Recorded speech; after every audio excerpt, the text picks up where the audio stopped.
네, 문도 들으심으로 주일 청년 일부 예배 주님 앞에 올려드리도록 하겠습니다.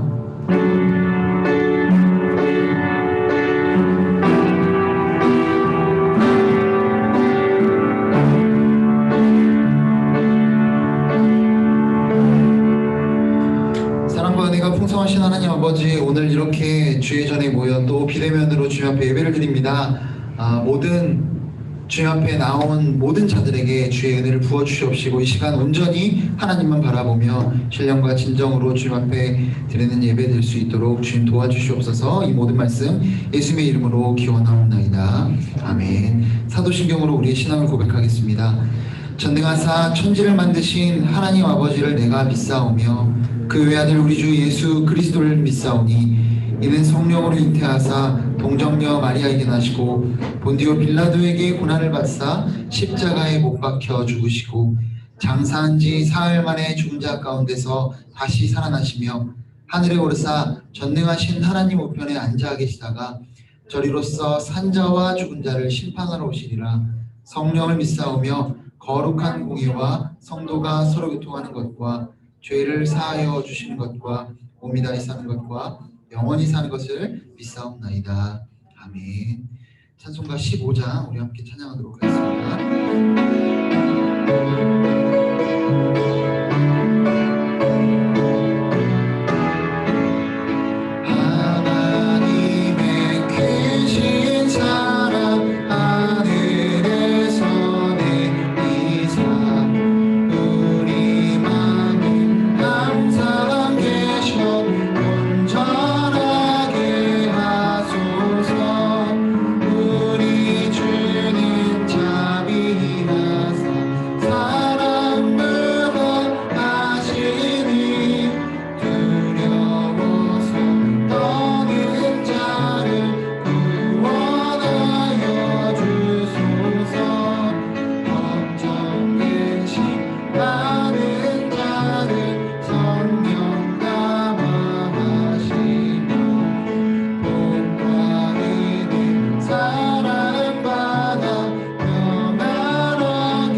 우리를 대표해서 김수민 자매님 기도해 주시겠습니다. 기도하시겠습니다. 사랑해 주님 감사합니다. 오늘 우리를 이렇게 예배 자리에 있지 않고 발걸음을 인도해 주셔서 주님을 찬양하고 또한 주님의 말씀 듣게 해주심을 감사드립니다. 주님, 벌써 2021년의 2월의 마지막 주입니다. 또한 한 달을 마무리하면서 우리가 어떻게 살아왔는지 다시 한번 돌아보게 하시고 나의 죄된 모습을 회개하고 주님께 돌아설 수 있도록 주님 이끌어주세요. 주님, 내일부터 시작될 수련회였지만 한 주가 미뤄졌습니다. 주님, 한 주가 미뤄진 만큼 우리가 더욱더 기도로 준비하게 하시고 정말 그 수련회를 통해서 하나님을 만나는 그 시간을 더욱더 우리가 기대하고 준비하는 더욱더 잘 준비할 수 있도록 주님 도와주세요. 날씨가 이제 점점 더 따뜻해지지만 그 가운데서 우리 청년 일부 그다음에 목사님과 부장님 다 건강 지켜주시고 늘 생활 가운데 주님과 동행하는 저희가 청년 일부가 될 수 있도록 인도해 주세요. 이제 말씀 듣는 시간입니다. 주님 연약한 우리가 졸지 않고 또 쓰러지지 않게 주님 도와주시고 온전히 말씀을 듣고 마음 가운데 새겨서 또 내일부터 한 주를 살아가는 힘이 되게 하시고 주님과 동행하는 저희가 될 수 있게 인도해 주세요. 감사드리며 예수님의 이름으로 기도드립니다.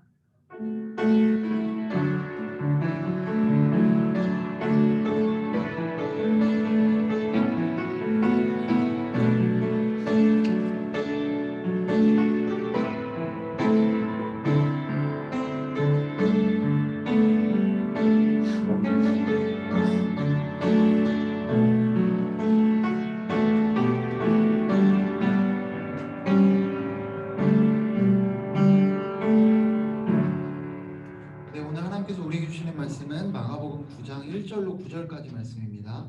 신약성경 67면에 있습니다. 마가복음 9장 1절로 9절까지의 말씀.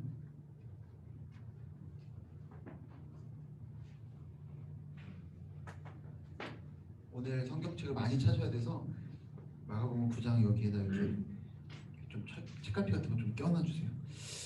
자, 우리 마가복음 9장 1절로 9절, 제가 한 절 여러분이 한 절 우리 교독하도록 하겠습니다. 또 그들에게 이르시되 내가 진실로 너희에게 이르노니 여기 서 있는 사람 중에는 죽기 전에 하나님의 나라가 권능으로 임하는 것을 볼 자들도 있느니라 하시니라.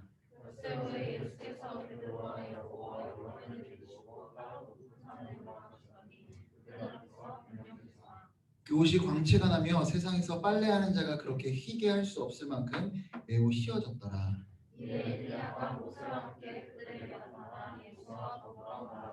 베드로가 예수께 구하여 라삐여 우리가 여기 있는 것이 좋사오니 우리가 초막셋을 짓되 하나는 주를 위하여 하나는 모세를 위하여 하나는 엘리야를 위하여 하사이다 하니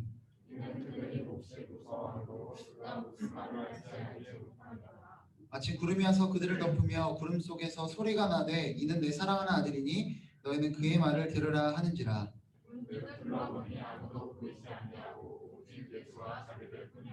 함께 읽겠습니다. 그들이 산에서 내려올 때에 예수께서 경고하시되 인자가 죽은 자 가운데서 살아날 때까지는 본 것을 아무에게도 누리지 말라 하시니.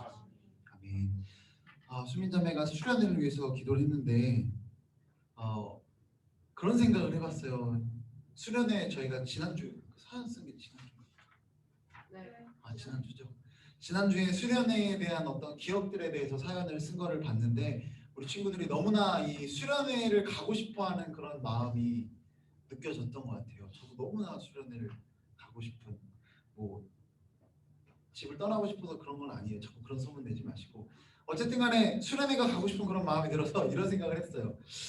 그러면 여름쯤에 돼서 조금 괜찮아졌을 때 우리가 다 전날에 다 같이 코로나 검사를 받고 다음날 음성 판정을 받고 나서 그 전까지 각자 격리하고 있다가 그리고 그날 이제 출발해서 오는 날 다시 검사를 받고 각자 격리하고 있다가 모두 음성 판정이 나고 흩어지면 괜찮지 않을까. 그리고 간 장소에서는 다른 사람과의 접촉은 안 하고 우리끼리 그러면 되지 않을까라는 생각을 좀 해봤어요. 그래서 왜냐면 너무 가고 싶지 않나요, 여러분? 그래서 만약에 그것이 가능하다면 조금 지금보다 조금 나아진 상황에서 여름이 되면은 아무래도 조금 나아질 것 같은데 백신도 좀 잘 듣고 그래서 좀 여름에는 어떻게든 강의하고 싶은 마음이 조금 들었던 것 같습니다. 여러분 어쨌든 수련회에 대한 기대와 소망 어쨌든 우리가 같이 만나서 더 교제하고 식탁 교제도 하고 이야기도 나누고 밤새 웃고 떠드는 또 그 안에서 신앙의 연습과 훈련들이 되어져가는 그 수련회 기간들이 물론 우리가 온라인으로도 어느 정도는 할 수 있지만 대체될 수 없는 무언가가 있는 것 같아요. 네.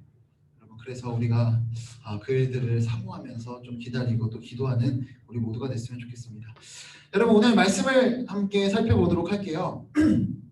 오늘 말씀을 보시면 9장 1절에 또 그들에게 이르시되 라고 하는 걸 보면 앞에 있는 말씀과 이어질까요? 안 이어질까요? 뻔한 이야기인데 이어지겠죠. 앞에 어떤 일이 있었습니까?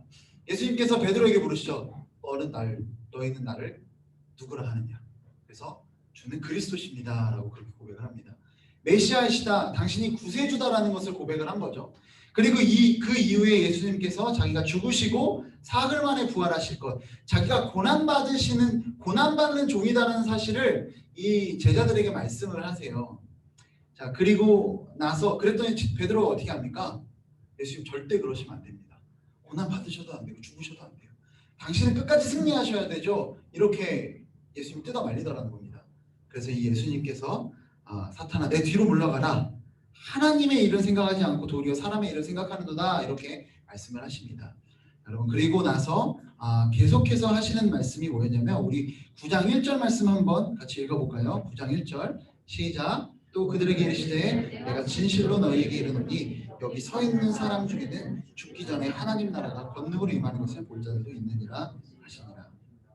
38절에 보면 아버지의 영광으로 거룩한 천사들과 함께 오실 때에 대해서 말씀하시고 그리고 이제 뒤이어서 또 이르시는데 내가 여기 있는 사람 중에 죽기 전에 하나님의 나라가 권능으로 임하는 것을 볼 자들도 있다라고 그렇게 이야기를 합니다. 여러분 하나님의 나라가 권능으로 임한다. 어떤 이야기를 지금 예수님이 하고 계시는 걸까요? 무엇에 관한 이야기일까요? 예수님이 재림하시는 것에 대한 이야기일까요? 재림하시는 이야기가 아닐 것 같아요. 왜 그럴까요? 여기 죽기 전에 볼 자가 있다라고 하잖아요. 여기 혹시 아직 예수님 재림 안 하셨는데 여기 제자들 중에서 아직 살아있는 제자 혹시 보신 적 있나요? 저는 아직 본 적이 없어가지고 어디 계시면 저한테 꼭 연락을 해주시면 좋을 것 같아요. 어쨌든 다 죽었죠. 그렇다면 예수님이 십자가 위에서 죽으시고 부활하신 그 영광의 순간에 대해서 이야기하는 걸까요? 그것도 아니죠. 왜? 전부 다 봤잖아요. 여기 있는 모든 제자가. 여러분 뭘 이야기하는 걸까요? 우리 한번 2절 말씀을 한번 같이 읽어보도록 하겠습니다. 2절 말씀입니다. 2절 시작. 요셉은 예수께서 베드로와 야고보와 요한을 들이시고 더 높은 산에 올라가셨더니 베드로가 변형되사. 네, 여러분 이 엿새 후에 이 앞의 이야기와 시간의 흐름에 대해서 굳이 이야기를 하고 있어요. 그리고 나서 이 예수님께서 변형되시는 그 영광 중의 모습들이 나타나는 모습을 보여주고 계시다는 거예요. 그리고 여기 보면 누구 있죠? 그 현상을 본 사람 베드로와 야고보와 요한. 아까 뭐라고 했나요? 여기 있는 중에 일부가 죽기 전에 그 영광으로 임하는 권능으로 임하는 것을 보게 될 것이다 라고 하셨죠. 여러분 그 지금 앞에 말하는 이 영광의 사건, 이 권능의 사건은 이제 우리가 흔히 알고 있는 변화산 사건이라고 하는 그 이야기를 이야기하는 겁니다. 과연 어떻게 영광의 모습으로 예수님께서 나타나시는지, 하나님이 우리에게 보여주시는 그 영광과 기쁨과 그 즐거움과 환희에 찬 그 가득 차고 충만한 모습들은 어떤 것인지, 얼마나 대단한 것인지 우리 한번 하나씩 살펴보았으면 좋겠습니다. 여러분 2절 말씀을 보시면 어디에서 이런 일들이 벌어지고 있죠? 산 위에서 이런 일들이 벌어지고 있고 3명의 사람들이 등장하더라는 거예요. 제가 이제 마가복음을 계속 이야기하면서 새 모를 계속 이야기했죠. 이거는 구약에 있었던 한 구원의 사건이 다시 또 나타나는 것을 보여주는 거라면서 새 출애굽. 출애굽 때의 역사가 그대로 다시 나타나는 거다라고 말씀을 드렸었죠. 우리 한번 출애굽기 24장으로 한번 가봅시다. 여기 잘 펴놓고 출애굽기 24장 16절 한번 볼까요?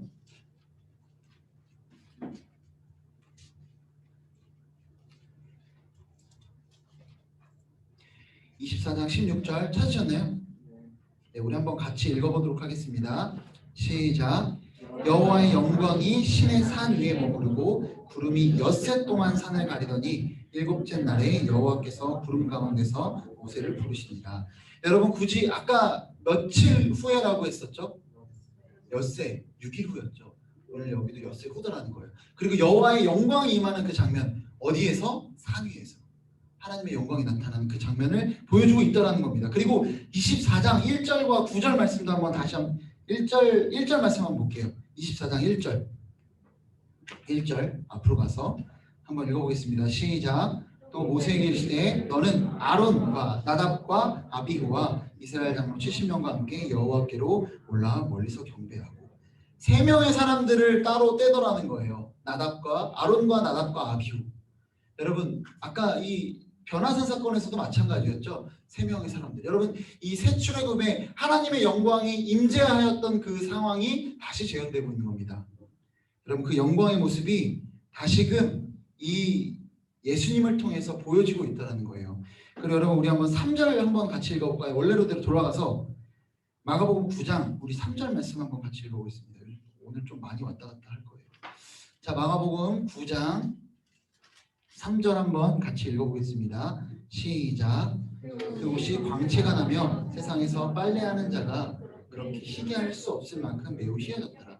여러분 세상에서 옷이 희어졌대요. 예수님의 옷이 희어졌는데 빨래하는 자가 그렇게 희어지게 할 수 없을 만큼 매우 희어졌다는 게 뭔 뜻일까요? 우리가 만들 수 있는 하얀 어떤 그런 거룩한 모습이라는 걸까요? 열심히 빨래하면 할 수 있다는 건가요? 그 당시의 표백제는 좀 시원찮으니까 우리가 가지고 있는 유한락스를 쓰면 될 것 같습니다. 뭐 이런 걸까요? 아니겠죠. 엄청난 그 영광이 있었다는 거예요. 그리고 우리 또 하나 찾아볼게요. 다니엘서 7장 9절이에요. 오늘 좀 많이 찾죠.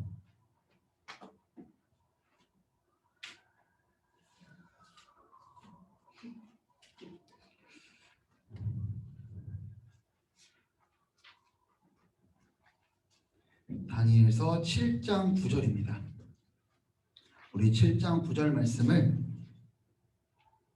한번 우리 같이 읽어보도록 하겠습니다. 다니엘서 7장 9절 찾으셨나요? 네, 같이 읽어보겠습니다. 시작. 내가 보니 왕좌가 놓이고 옛적부터 항상 계시니가 좌정하셨는데 그의 옷은 희기가 눈 같고 그의 머리털은 깨끗한 양의 털 같고 그의 보좌는 불꽃이요 그의 바퀴는 타오르는 불이며 그의 옷은 희기가 눈 같대요. 엄청나게 하얗다는 거예요. 누굽니까? 하나님의 보좌의 모습. 보좌에 앉으신 하나님의 모습.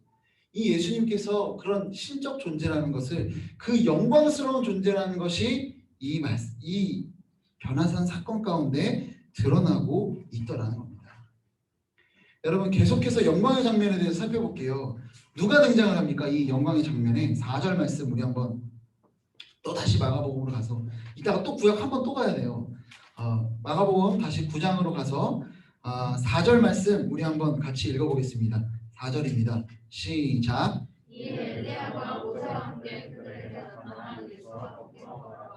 자, 누가 등장합니까? 엘리야와 또 모세가 등장했어요.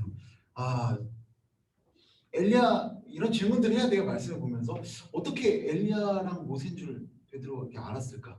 어떻게 알았을 것 같으세요? 한번 찾아볼까요? 우리 성경 공부를 하고 있는 입장에서 성경 본문을 봐야만 알 수 있습니다.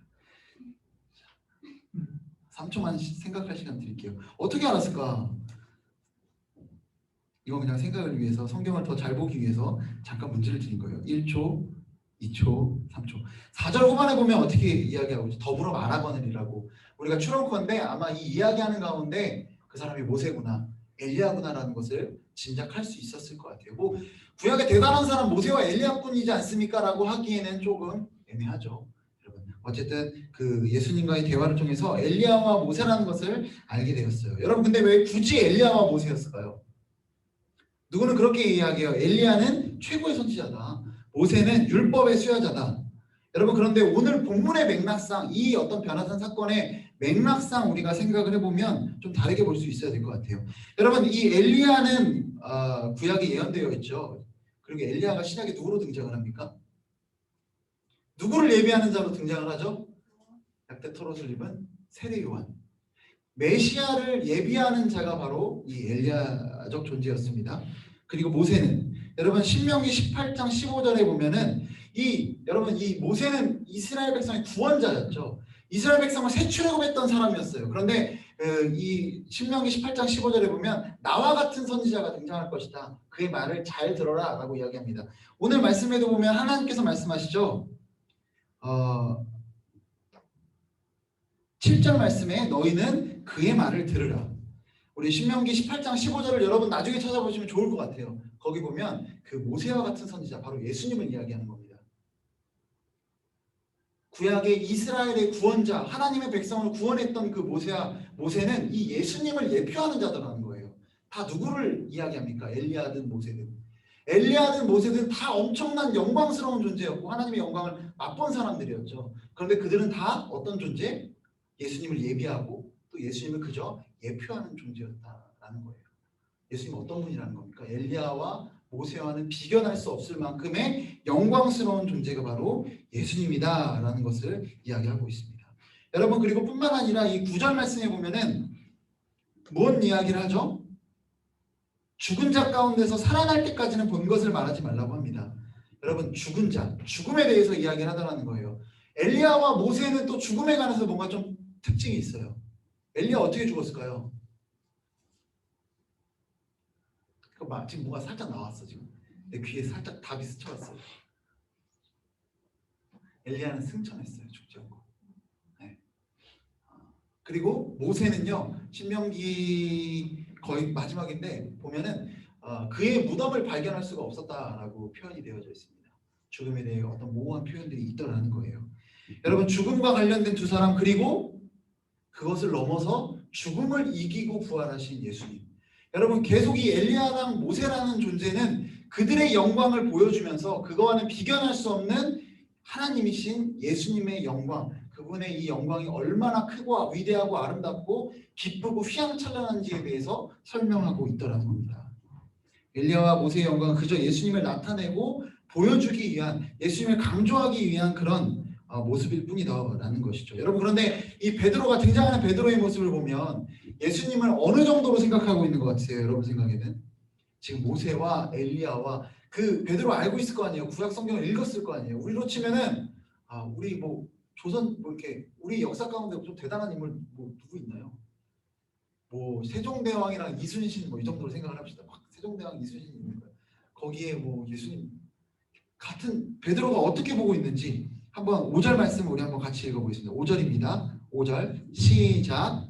베드로가 예수께 고하되 랍비여, 우리가 여기 있는 것이 좋사오니 우리가 초막셋을 짓되 하나는 주를 위하여 하나는 모세를 위하여 하나는 엘리야를 위하여 하사이다. 여러분, 베드로가 어떻게 여기고 있는 것 같아요? 하나님을, 아니 예수님을 엘리야와 모세와 동급으로 보고 있어요. 여기 보시면 랍비어라고 하고 있어요. 선생님하고 하고 있다는 겁니다. 하나님의 영광을 예수님이 어떤 신적 존재로서의 하나님의 영광이 드러나고 나타나는 이 순간인데 베드로는 랍비어라고 이야기를 하더라는 거예요. 그리고 초막셋을 짓는데 하나는 주를 위해, 하나는 엘리야를 위해, 하나는 모세를 위해, 셋이 동급이더라고. 그렇게 이해하고 있다는 겁니다. 이렇게 제대로 예수님을 이해하지 못하고 있는 자에게 하나님이 직접 말씀하시죠. 7절 말씀에, 우리 7절 말씀, 구름, 하나님의 임재가 상징하는 그 구름이 나타나면서 하나님이 말씀하십니다. 우리 7절 말씀을 한번 같이 읽어보도록 하겠습니다. 7절 시작.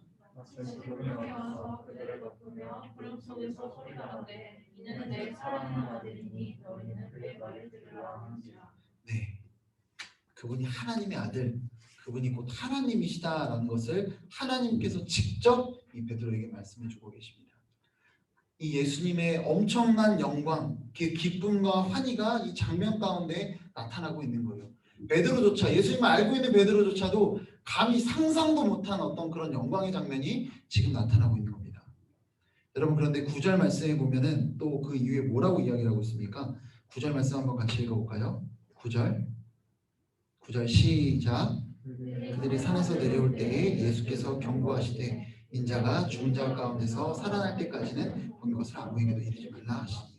여러분, 이 엄청난 기쁨과 환희에 찬 영광의 모습이 예수님에게 나타났는데 예수님 절대 알리지 말래요. 언제까지? 예수님이 부활하시고 난 이후까지, 그거를 보기 전까지는 절대로 이 기쁨과 환희와 승리와 영광에 대해서 사람들에게 알리지 말라고 합니다. 여러분, 왜 그렇게 말씀하셨을까요? 이것에 대해 생각해 보기 전에 여러분, 지금 이들이 지금 본 게 뭐죠? 영광과 승리와 기쁨, 환희.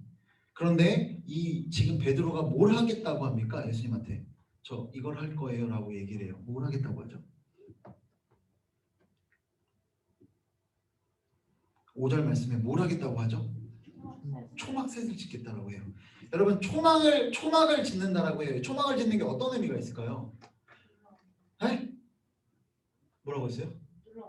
눌러 앉는다라는 표현이 될 수 있겠죠. 여러분, 그런데 우리가 초막에 대한, 이거는 하나님의 성막에 대한 개념은 아닌 것 같아요. 왜냐하면 사람을 위해서 짓고 있기 때문에.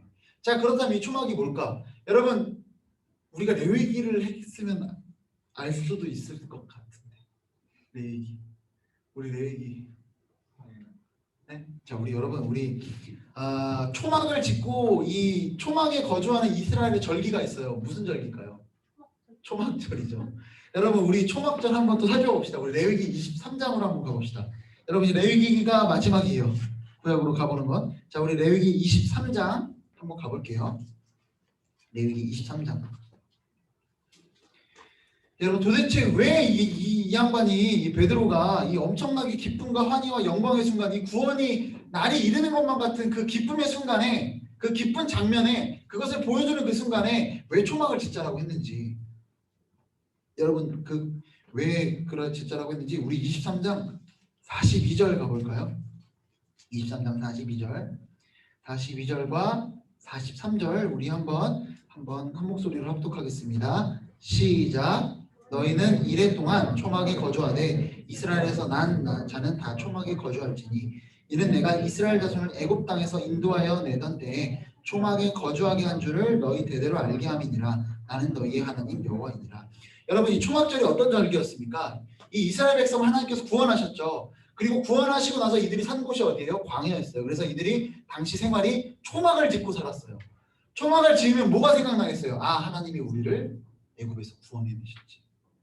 그 주님께서 우리를 구원하신 그것을 기념하며 기억하며 즐거워했던 날이 이래 동안이라고. 이래 동안 그 즐거워했던 날이 바로 이 초막절이라고 합니다. 여러분, 그런데 이 초막절 어떤 절기였을까? 23장 좀 앞에 40절 말씀을 우리 한번 읽어보겠습니다. 23장 40절 한번 같이 읽어보겠습니다. 시작. 훗날에는 너희가 아름다운 나무 실과와 종려나무 가지와 무성한 나무 가지와 시내버들을 취하여 너희 하나님 여호와 앞에서 이래 동안 즐거워할 것이라. 아멘. 여러분, 초막절은 어떤 날이에요? 7일 동안 즐거워하는 날이에요. 기쁜 날이고 영광의 날이고 승리의 날이고 즐거워하는 날이 바로 이 초막절이라는 겁니다. 여러분, 지금 베드로가 이 영광과 승리와 기쁨에 도취돼서 이 기쁨 중에만 자기 머물겠다라고 이야기하고 있는 거예요. 근데 예수님 뭐라고 하는 거예요? 그거는 뭐가 전제돼야 된다는 겁니까? 죽으시고 부활하신 그 이후에 돼야 된다는 거예요. 여러분, 참 신기하게도요, 초막절 앞선 절기가 있어요. 이 초막절은 우리 레위기 또 계속 볼 거예요. 우리 초막절이 언제인지 23장 34절 볼까요? 초막절이 며칠인지가 기록되어 있어요. 이스라엘의 절기로 한번 같이 읽어보겠습니다. 시작. 이스라엘 자손에게 말하리라. 일곱째 달 엿새 날은 초막절이니. 아멘. 여기까지 읽을게요. 자, 이스라엘의 달력으로 몇 월 며칠이요? 7월 15일이 언제? 15일부터 7일간이 초막절이라는 겁니다. 즐거워하는 날. 자, 그러면 7월 14일은 어떤 날일까? 7월 14일 발렌타인데이는 아닌 것 같은데요. 여러분, 23장 27절로 한번 가보겠습니다. 23장 27절, 우리 27절 말씀을 우리 한번 같이 읽어보도록 하겠습니다. 시작.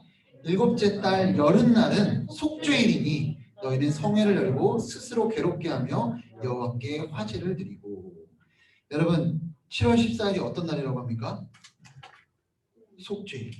여러분, 죽은 자 가운데서 살아나실 때까지 본 것을 잃지 마라. 이 영광과 기쁨과 승리와 구원은 무엇 이후에 벌어집니까? 주님의 십자가 사건 이후에 벌어지는 것이죠. 우리를 향한 그 속죄가 끝나고 난 이후에야 그 기쁨과 그 환희와 그 엄청난 것들이 주어지더라는 거예요. 그 승리가 나타난다는 겁니다. 여러분, 이 초막절과 같은 이 기쁨, 영광, 무엇이 전제가 되어야 된다는 거예요? 속죄. 근데 이 속죄일은 어떤 날이에요? 우리 27절에도 나오지만 스스로 괴롭게 하며. 우리 29절 말씀 한번 또 읽어보겠습니다. 29절 시작. 이날에 스스로 괴롭게 하지 아니하는 자는 그 백성 중에서 끊어질 것이다.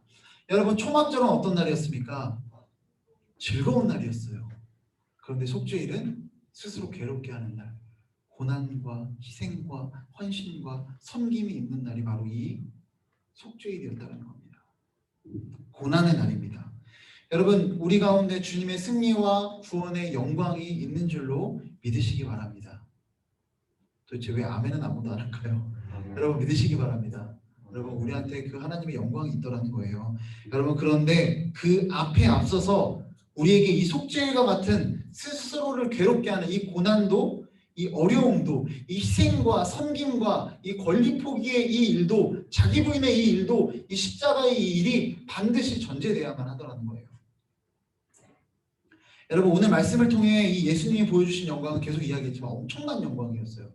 이 베드로, 이 유대인들에게 있어서 엘리야와 모세의 영광은 엄청난 것이었습니다. 모세는 특별한 존재였어요. 거의 신과 우리의 중간, 어떤 인간으로 치기는 좀 되게 애매한 그런 존재였을 정도였어요. 엘리야는 승천까지 했죠. 죽음을 보지 않는 사람. 여러분 그 엄청난 영광이 오직 예수님을 가리키는 것 정도밖에 안 되더라는 겁니다. 그만큼 예수님의 영광과 기쁨과 환희와 승리는, 그 즐거움은 엄청난 것이었다라고 오늘 말씀은 이야기해요. 그런데 이 영광 앞에 뭐가 있다는 겁니까? 반드시 고난이 있다는 거예요. 여러분 그런데 이 고난은요 목적이 있을까요, 없을까요? 십자가의 고난은 항상 목적이 있죠. 뭡니까? 우리의 생명을 위해서, 타인을 위해서. 여러분 우리는 고난을 감내해야 되되 항상 그 고난과 희생과 섬김은 항상 누군가를 위해, 하나님의 영광을 위해, 그리고 타인을 위해, 그 목적을 위해서 그것들이 감당해야 되더라는 겁니다. 여러분 우리의 삶 가운데 이 십자가가 없으면, 이 고난이 없으면 하나님이 주시는 놀라운 영광도 우리에게 있지 않다라고 오늘 말씀은 분명하게 이야기하는 겁니다. 여러분 요즘 참 신기하거든요. 제 아내 친구들 중에 애를 낳은 친구 하나도 없어요. 근데 얘기를 들어보면 결혼한 친구들이 많은데 출산은 하지 않겠다는 친구들이 많다고 합니다. 혹시 여기 있는 자매나 형제님들 중에서도 나는 결혼하면 자녀는 나지 않을 거다라고 생각하는 분 있나요? 어떤 사람인데 페미니스트라고 하면서 나온 어떤 그 남자분이 유튜브에서 제가 봤는데 자녀를 낳는 거는 멍청한 짓이다라고 이야기를 하더라고요. 행복을 걷어차는 어떤 그런 일이다라고 이야기하는 것을 들은 적이 있습니다. 여러분 어떻게 생각하십니까? 왜 출산을 하려고 하지 않는 거라고, 왜 애를 낳지 않으려고 한다라고 여러분 생각하세요? 희생해야 되기 때문이죠. 여러분 지금 제 아내가 이제 둘째를 임신하고 있는데 저는 참 너무 힘들어요. 제일 힘든 게 뭐냐면 김치를 먹을 수가 없습니다. 라면을 먹는데도 김치를 먹을 수가 없어요. 얼마나 큰 고난인지 여러분 모르실 거예요. 김치 냉장고만 열면 토하러 가요. 그냥 방에 있는데 김치 냉장고 연고를 그새 잠깐 열고 뭘 빼려고 했는데도 뭐 토하러 가니까 김치를 도저히 매번 물어봐요. 오늘 라면 먹는데 김치 먹으면 안 되지? 계속 확인을 해요. 너무 저는 김치 없으면 뭐 케이크도 못 먹는 사람이거든요. 그런데 여러분 이런 고난, 너무 우스꽝스러운 고난과 어려움에 대해서 이야기했지만 이런 희생과 헌신이 없이는 자녀가 태어난, 생명이 나타나는 그 일들은 있을 수 없다는 겁니다. 여러분 희생과 헌신과 이 고난을 어떻게 보면 이 예수님께서 말씀하신 속죄일과 같은 스스로 괴롭게 하는 이 시간들을 이 시대가 원치 않아서 아이를 낳지 않으려고 하고 결혼하지 않으려고 하더라는 거예요. 여러분 부활의 영광이 뭐가 전제돼야만 그 영광이 나타날까요? 부활은 뭐가 있어야만 부활할 수 있습니까? 앞에 뭐가? 죽어야 부활을 하죠. 여러분 우리에게 그 일들이 반드시 있어야 되더라는 겁니다. 여러분 공동체를 향해서 한번 잔소리 한번 해볼게요. 청년들이 그런 얘기를 많이 해요. 교회는 무슨 자기들을 일꾼처럼 부리고 아무것도 공급해주지 않으면서 너무 힘들게만 한다고 한대요. 너무 다들 왜 이렇게 청년들 피곤하고 힘들어하는지 모르겠어요. 여러분 그런데 진짜 이 청년들이요 아이러니하게도요 선교단체라는 곳을 가잖아요. 그럼 거기서 너무 은혜 받고 너무 공급받는데요. 근데 여러분 어디서 더 많은 헌신과 희생을 할까요? 선교단체에서 더 많은 희생과 헌신을 합니다. 이게 무슨 얘기일까요? 여러분 그 기쁨과 환희와 영광은요 헌신과 희생 가운데만 나타날 수 있습니다. 여러분 애초에 그 기쁨과 영광과 즐거움을 누리기 위해서는 속죄일과 같은 이 고난과 어려움의 시간들을 반드시 견뎌내야 되더라는 거예요. 그렇게 어렵게 밖에 나가서 전도한 친구를 말씀으로 양육하고 이 친구 뭐 말 안 들으면 교회 뭐 예배 드리러 말씀 공부하러 안 나온다라고 하면 그 일하는 직장 앞에서 2시간이고 3시간이고 비 맞으면서 기다리고 있다가 캔커피 하나 주고 끌고 오고, 그래서 결국 그 사람이 변화되는 모습을 봤을 때 그 환희와 기쁨은 여러분 말할 수 없는 겁니다. 여러분 아까 이야기했죠. 아이가 태어나는 거 10달 동안의 그런 수고로움과 태어날 때의 그 고통 그냥 없이 뿅 하고 나오면 좋겠죠. 근데 그 아이가 얼마나 사랑스러울까요? 여러분 우리가 인내와 어려움과 희생과 헌신을 견뎌냈을 때 그 아이를 향한 사랑이 더 커지는 겁니다. 그 기쁨은 감히 우리는 생각조차 못하는 그 엄청난 기쁨이더라는 거예요. 여러분 한 분의 이야기를 좀 나누고 말씀을 마치도록 하겠습니다. 이분은 혹시 들어본 적 있나요? 장기려 박사님이라고 혹시 여러분 들어본 적 있나요? 의사 선생님인데 그리스도인으로서 이분이 6.25 때 전쟁으로 월남에서 평생을 부산에서 이렇게 의술을 행하시면서 사신 그런 의사 선생님이세요. 그런데 이분의 삶을 살펴보면 진짜 이해가 되지 않아요. 경성의전을 다녔다고 합니다. 지금으로 치면 서울대 의대에 거의 꼴등으로 들어가서 수석으로 졸업을 하셨대요. 수석으로 졸업을 해서 좋은 자리가 있음에도 불구하고 이 어려운 사람들을 돕기 위한 어떤 그런 의술을 펼치다가 6.25 때 전쟁 때문에 아내와 6을 낳았는데 5을 두고 애 하나만 데리고 월남하셔서 이 부산에서 처음에는 이제 천막치고 이렇게 거의 무료로 이렇게 진료를 해주셨다고 해요. 근데 그러다 보니까 무료로 진료해주고 뭐 이렇게 하다 보니까 그 병원이 점점 커져서 나중에는 큰 보건병원이라고 하죠. 큰 병원이 됐다고 합니다. 그래서 그때 이제 큰 병원이 되니까 어떻습니까? 무료로 진료를 이렇게 봐주시던 이 의사 선생님께서 더 이상 무료로만 할 수가 없는 상황이 된 거예요. 왜? 큰 그 건물을 운영하려면 여러 가지 전기세라든지 여러 가지 필요하고 사람들도 고용하고 하다 보면 월급을 줘야 되기 때문에 돈을 이렇게 받을 수밖에 없는 상황이 됐다라고 해요. 그걸 너무 슬퍼하셨대요. 그리고 이분이 의술도 굉장히 뛰어나셨다라고 해요. 뭐 아까 이야기했지만 서울대, 지금으로 치면 서울대 의대를 1등으로 수석으로 졸업한 것도 졸업한 거지만 우리나라에서 최초로 간 절제 수술을 성공하신 분이라고도 합니다. 여러분 그런데 이렇게 훌륭하신 분이 평생 살았던 곳이 여러분 혹시 알고 있나요? 병원 위에 옥탑방에서 평생을 살았다고 합니다.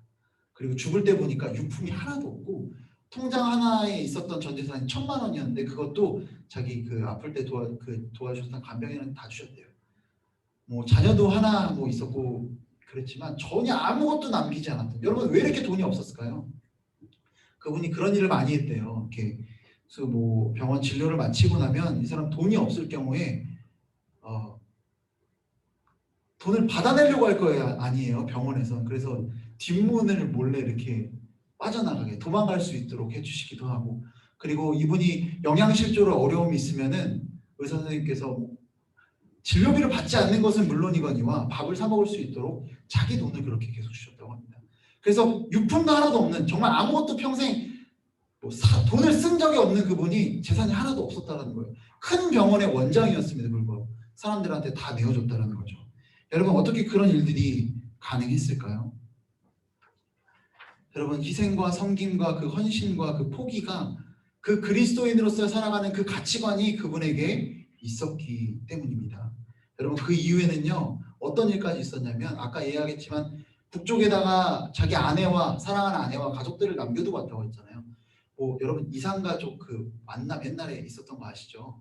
그래서 이제 정부에서 이분이 그래도 많은 일들을 하시니까 이후에 뭐 의료보험의 기초가 되는 일까지도 하셨어요. 우리나라에 많은 일을 하셨으니까 특혜를 줘서 만나게 하려고 하니까 그분 이런 얘기를 했대요. 내가 특혜를 받을 수가 없습니다.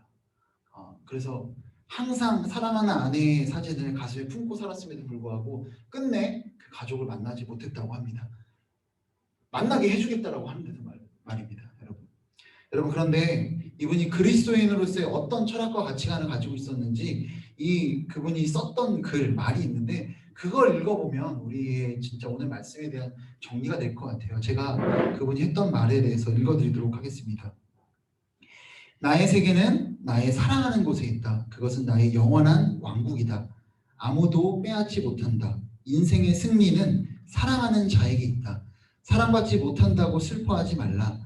우리는 자진해서 사랑하자. 그러면 사랑을 받는 자보다 더 나은 환희로 충만하게 되리라. 이 아멘 할 뻔했네요. 저도 모르게. 여러분, 그 환희로 충만하게 되리라. 사랑하는 자에게 어떻게 사랑할까요? 예수님이 우리를 사랑하셨듯이 목숨까지 내어주시는 그 십자가의 사랑대로 사랑하는 자들에게는 놀라운 환희가, 세상에서는 감히 느껴보지도 못할 그 영광과 기쁨과 환희가 있다는 겁니다. 오늘 이 베드로가 잠시 맛봤던, 그래서 그 도치 가운데 영원히 초막만 짓고 기거하고 싶었던 그 기쁨이 우리의 고난 끝에 하나님 앞에 이 영혼들을 위해서 희생과 섬김과 내어줌을 통해서 이 일들이 결과가 따라오더라는 거예요. 여러분, 각자 옆에 있는 우리 지체들을 좀 바라봐 주셨으면 좋겠어요. 우리가 희생하고 헌신하고 포기해야 할, 우리가 그들을 위해 내어줘야 할 대상들입니다. 여러분, 우리 서로가 서로를 위해서 희생하고 헌신할 때 우리 공동체 안에 이 기쁨이 넘쳐나리라고 생각을 합니다. 여러분, 참 감사하게도 우리 청년들 서로를 위해서 많은 것들 내어주는 것 같아요. 우리 특히나 우리 청년들 생일 선물 화려하잖아요. 네. 우리 청년부만큼 생일 선물 빵빵하게 주는 교회 많지 않은 것 같아요. 왜 그렇게 할 수 있었을까요? 청년부 재정이 많아서? 아니죠. 여러분들의 용돈 한 푼 한 푼 그렇게 같이 모아서 우리 친구들에게 선물을 주는 그런 모습들 때문이 아닌가 생각합니다. 여러분, 이 재정만으로는 얘기 못할 것 같아요. 더 많은 희생과 더 많은 섬김과 더 많은 권리 포기들이 우리 안에 있을 때 우리 안에 정말 이 베드로가 경험해서 너무나 기뻐서 그냥 거기에 초막 짓고 기거하고 싶었을 만한 그 기쁨과 환희와 영광이 우리 가운데, 이 자리 가운데 나타날 줄로 믿으시기 바랍니다. 여러분, 그리고 참 기쁜 게 뭔지 아세요? 속죄일은 며칠입니까? 7월 10일 하루예요. 그런데 기쁘고 즐거운 초막절은 며칠간이었죠? 1회간, 7일간이었습니다.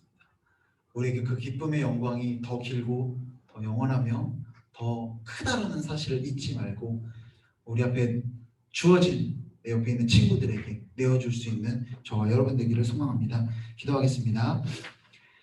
사랑과 은혜가 풍성하신 하나님 아버지, 이 기쁨의 초막절에 앞서, 이 기쁨과 영광과 승리에 앞서 항상 십자가가 있어야 됨을 시간 말씀을 통해 배웁니다. 주님, 우리가 이 영광을 경험하기를 소망합니다. 이 기쁨을, 이 환희를, 환희의 충만함을, 장기려 박사가 그 삶 가운데 그 충만함을 누렸던 것처럼 우리 역시 그 바보 같은 모습으로 살아갈 수 있도록 주님께서 우리의 마음을 붙잡아 주시고, 우리가 연약할 때마다 서로가 서로에게 내어줌을 통해 다시 한번 확인하며 하나님의 복음을 우리의 삶 가운데 확인하며 그렇게 기쁨으로 살아갈 수 있도록 주님 도와주시옵소서. 이 모든 말씀 사랑이 많으신 예수 그리스도의 이름으로 기도드립니다. 아멘. 주님 앞에 예물 올려드리도록 하겠습니다.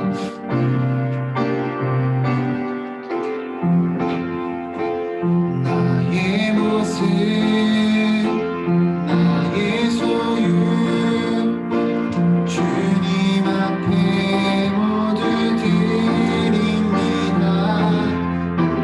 모든 아픔, 모든 기쁨, 내 모든 눈물 안아주소서.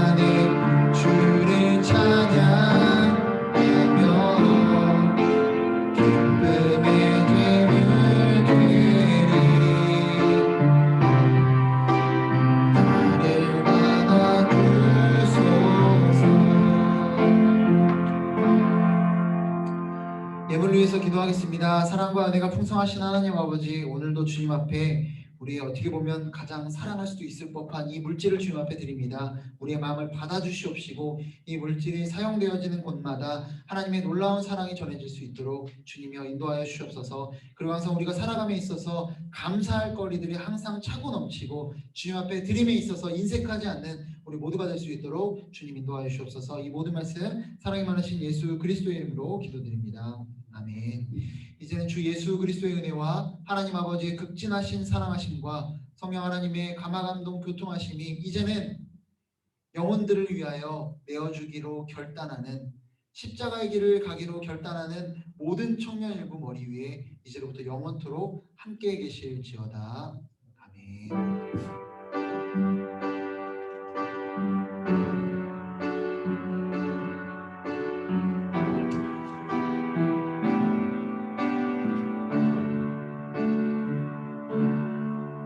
네, 우리 회장님 나오셔서 공부해 주시겠습니다.